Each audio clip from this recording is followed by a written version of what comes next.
must change. Nawe pia lazima ubadilike katika mifumo yako ya ubongo. Ni kupoteza watu wanaokurudisha nyuma. Sio kila mtu anayekusindikiza atambatana na hatima yako.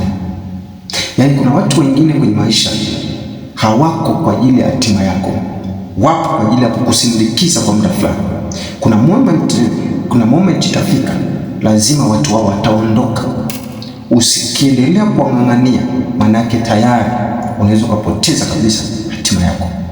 Namba 3, kubali kupoteza burudani kwa ajili ya kujifunza. Kuna changamoto kubwa. Watu wanatamani kutimiza malengo yao makubwa, wanatamani kutimiza ndoto kubwa, wanatamani kutimiza mambo makubwa sana kwenye maisha yao, pengine wana maono makubwa sana, lakini hawako tayari kupoteza muda wa burudani kwa ajili ya kujifunza. Huwezi kufanya kitu kikubwa bila kuwa na muda wa kujifunza. Huwezi kupata kitu kikubwa bila kupoteza muda wa burudani. Watu wakuu mara zote, yani mambo makubwa, ndoto kubwa huwa zipelekani na burudani.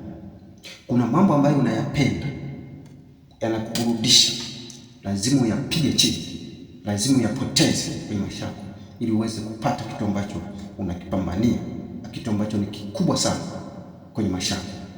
Watu ambao sio wa kawaida huwa waendeshwa na burudani, wana akili na wako tayari kupoteza burudani. Na wewe kwenye maisha yako lazima kuna moment itafika ukubali kupoteza burudani ya muda mfupi kwa ajili ya kujifunza, kupata ujuzi ama maarifa ya muda mrefu. Kila saa unayowekeza katika kujifunza inaweza kubadilisha miaka mingi ya maisha yako. Hilo lazima uelewe kwamba kila saa unayoitumia katika kujifunza automatically inakwenda kubadilisha hatima yako. Maisha yako ya muda mrefu yanakwenda kubadilika kabisa kwa saa moja tu unayotumia katika kujifunza. Jambo la 4 ambalo lazima ulikubali. Kubali kushindwa bila kupoteza dira. Kushindwa ni tukio, lakini sio utambulisho wako. Kuna watu wengi ambao wamejaribu kufanya mambo makubwa sana, lakini baada ya kushindwa walitoka kabisa kwenye dira. Kushindwa sio kosa. Kosa kupoteza dira.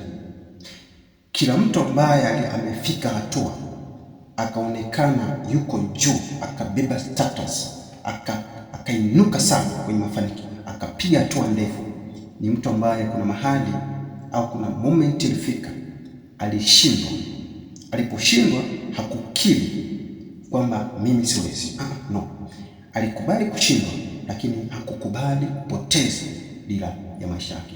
Na wewe pia unapokuwa umeshindwa, tambua kwamba kushindwa ni tukio, sio utambulisho. Kwa ni lazima ulinde mwelekeo wako, uendelee kuwa na dira ya kule unakokwenda. Kwa namna hiyo lazima upige hatua, lazima utimize ndoto yako, lazima utimize kusudi lako. Kuna moment itafika watu au mambo ya kushindwa, unaoshindwa pengine anakuwa ni mengi sana, kuna kukataliwa, kuna kufanya nini, lakini haya mambo yote sio utambulisho wako. Tunza dira yako. Jambo la 5 ni kubali kubadilika. Kuna mwanasaikolojia mmoja ambaye aliwahi kudefine watu na kuwaweka katika makundi mawili. Akasema kundi la kwanza ni la watu la growth mindset na fixed mindset. Watu wa fixed mindset, yani kwa lugha nyepesi ni kwamba ni watu ambao hawabadiliki. Yani ni kama watu wapumbavu. Mpumbavu hata mtwange pamoja na ngao, upumbavu wake hauwezi kumtoka. Kuna watu ambao akili zao unasema ni akili ambazo huwa zibadiliki. Utamfundisha leo, atafundishwa na kesho, lakini bado akili yake imeganda. Usio mtu wa namna hiyo. Kubali kufundishika, kubali kubadilika. Train your brain and then change kabisa. kile ulichokuwa nakiamini saa nyingine, kile ambacho ulikuwa unakifikiria saa nyingine, lazima ubadilishe katika mifumo yako ya ubongo ili uweze kupata kitu ambacho ni kizuri na kikubwa, kinaendana na ndoto yako.